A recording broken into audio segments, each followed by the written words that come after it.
Fala, galera do Corujão Vascaíno, nosso vídeo de sexto, com aquelas notícias gostosas do Vasco da Gama.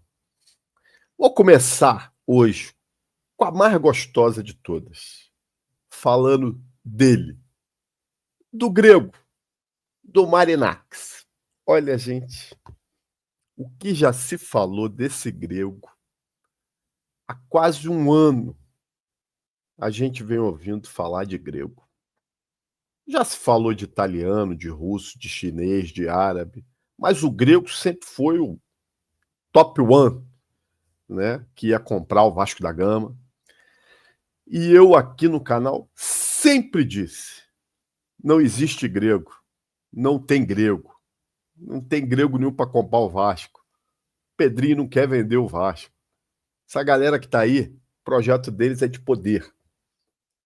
E a notícia que saiu agora foi o seguinte, que o grego teve conversas com a direção do Vasco da Gama, só que nas primeiras conversas o grego já desistiu. Tá?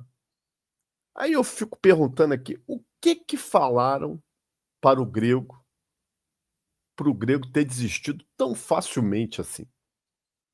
Será que chegaram para ele e falaram, olha, Marinakis, o negócio é o seguinte, nós não queremos vender. Tá?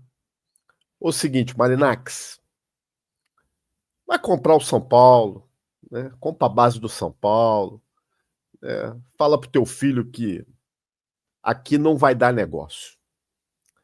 E aí disseram agora uma notícia que o grego emprestou dinheiro para o Textor, do Botafogo, para ele abrir uma outra empresa, né, fechar a Eagle, né, ou tirar o Botafogo da Eagle, e se o Textor não pagar o grego assume a SAF do Botafogo. Gente, é muita imaginação dessa rapaziada, sinceramente. Antes disso, falaram que o grego ia fazer um puta negócio com São Paulo. São Paulo já estava tudo certo, ia comprar parte da base do São Paulo também, ó. O negócio desapareceu.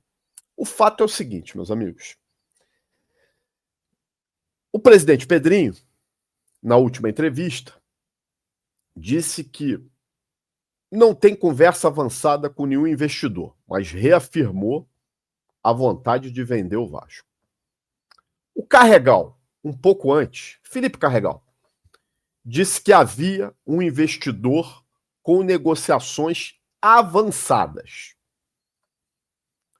O grego, agora já estão dizendo que desistiu do Vasco. Eu quero saber o seguinte, quem é que está falando a verdade? É o presidente Pedrinho? É o Carregal? Essa história do grego? Eu acho que o grego deveria dar uma entrevista falando tudo.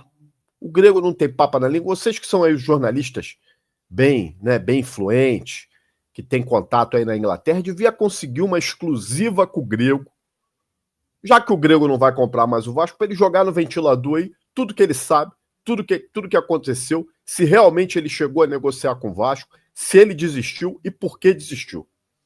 Enfim, seria uma boa, né?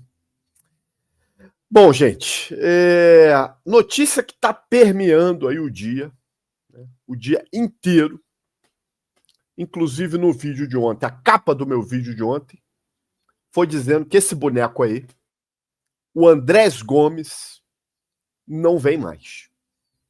Foi a capa do meu vídeo de ontem. E eu, no vídeo de ontem, falei, porque o modelo de negócio proposto pelo Vasco não agradou o Rennes, e que o atleta não quer vir para o Brasil, que o atleta prefere a Europa. E as notícias que saíram hoje nas redes sociais foram que não, que entre o Vasco e o atleta tá tudo ok, que o Vasco avançou nas negociações com o Rennes, só que agora tem um negócio de uma opção de compra obrigatória.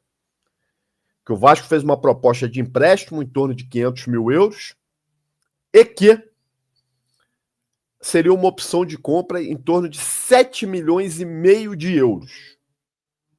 7 milhões e meio de euros, que dá quase 50 milhões de reais por esse atleta de 22 anos. Vamos analisar da seguinte forma. Primeiro, vamos imaginar que isso seja verdade. Você, em sã consciência, pagaria 50 milhões de reais por esse atleta aí? Que praticamente ninguém conhece?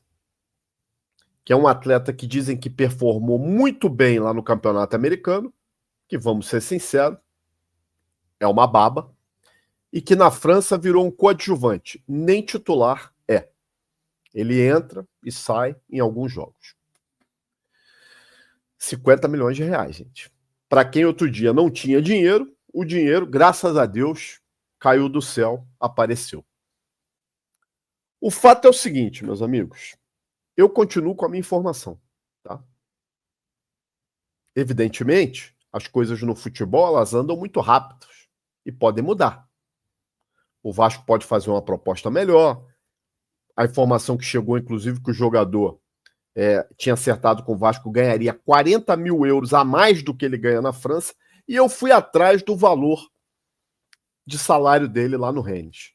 Publiquei, inclusive, no X, no @corujãovascaíno mais cedo.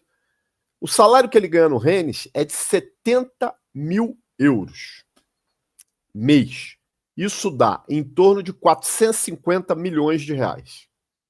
Se o Vasco vai pagar 40 mil euros a mais para ele, o salário dele vai bater na casa de 700 a 750 mil reais mês. Esse seria o salário dele, se é que ele vem para o Vasco. Agora, por que o Rennes venderia um atleta que foi comprado por 10 milhões de euros por uma quantia de 7,5 milhões de euros, 2 milhões e meio de euros a menos?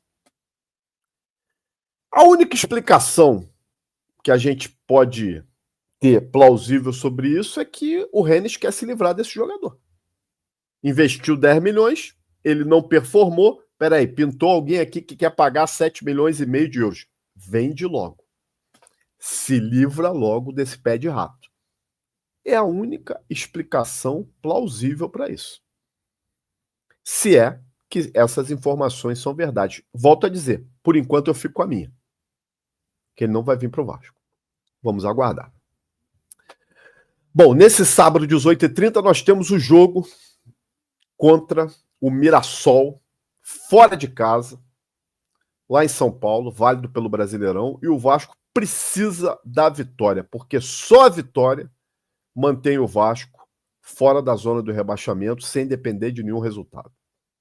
Se empatar ou perder, a chance de entrar na zona é grande.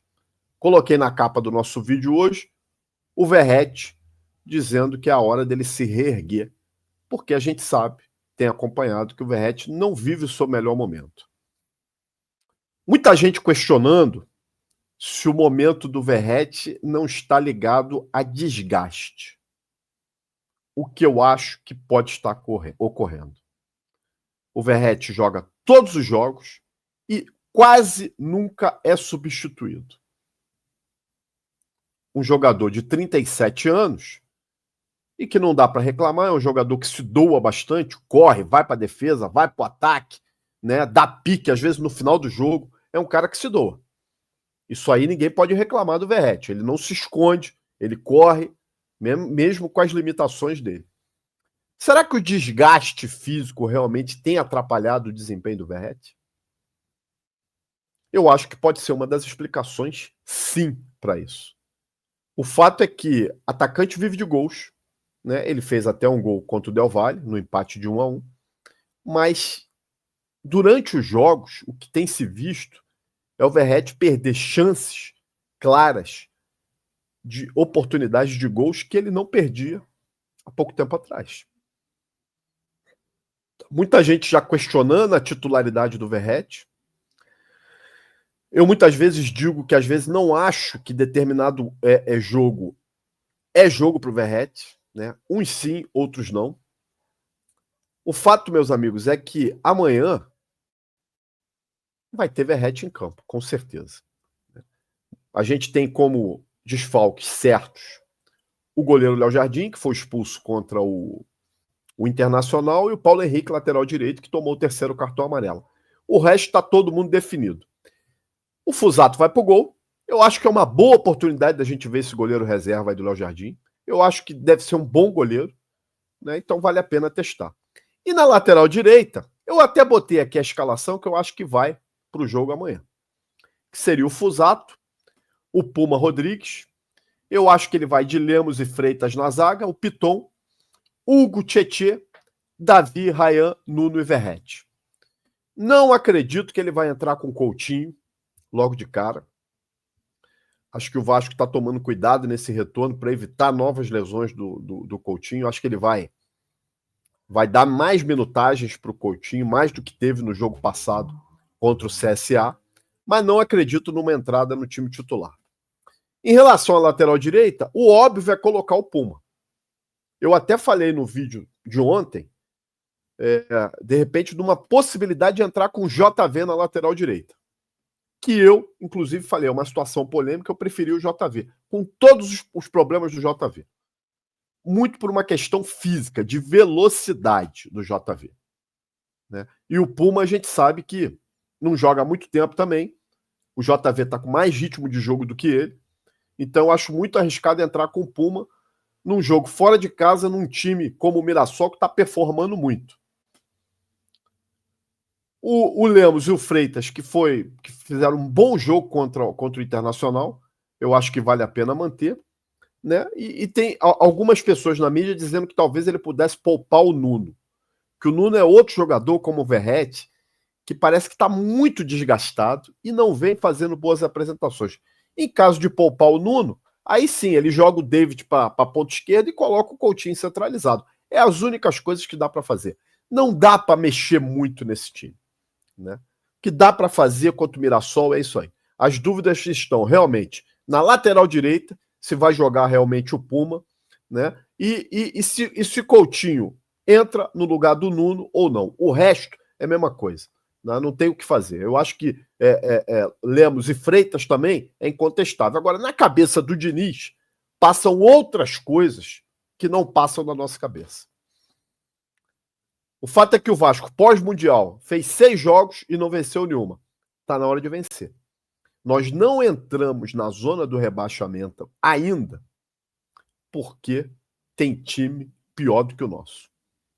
Agora, se continuar desse jeito aí, meus amigos, além da pressão subir em relação ao técnico, em relação ao próprio time, em relação à própria diretoria, a gente pode entrar numa zona aí perigosa e ter dificuldade para sair. Admar continua na Europa. Né? Muita gente dizendo, olha, Admar vai voltar com um pacotão de reforços. Pacotão. Vai vir com o zagueiro, vai vir com o meia, vai vir com o atacante. Né? Olha, eu estou igual o Silvio Santos. Eu só acredito. É isso mesmo, vendo. Meus amigos, eu acho que por hoje é isso. Vamos aguardar, né, esse grande jogo contra o Mirassol, né, amanhã. Acho um jogo perigoso, mas eu acho que o Vasco tem chance de pontuar e de repente até de ganhar. Pô, Dib, você acha que o Vasco tem chance de ganhar do Mirassol? Acho que sim. O Vitória foi lá e empatou. Né? Por que o Vasco não pode tentar uma vitória? Rapaz, nós temos que ir por tudo ou nada. Nós estamos numa situação que, como eu disse, amanhã, ou aliás, hoje, 18h30, só a vitória interessa. Se você gostou desse vídeo, peço que deixe seu like, compartilhe aí nos seus grupos de WhatsApp, se inscreva no Corujão e vire membro. Seja membro do Corujão para você estar aqui qualquer hora comigo, numa live, participando, dando seus palpites, dando a sua análise, fazendo a sua análise e desabafando, e também vai entrar lá no nosso grupo do WhatsApp. Segue a gente lá no Instagram, Corujão Vascaíno, e lá no X, @Corujão Vascaíno. Eu volto amanhã, após o jogo, com o nosso vídeo de pós-jogo, ou a qualquer momento, com os nossos shorts. Um abraço, gente. Até a próxima.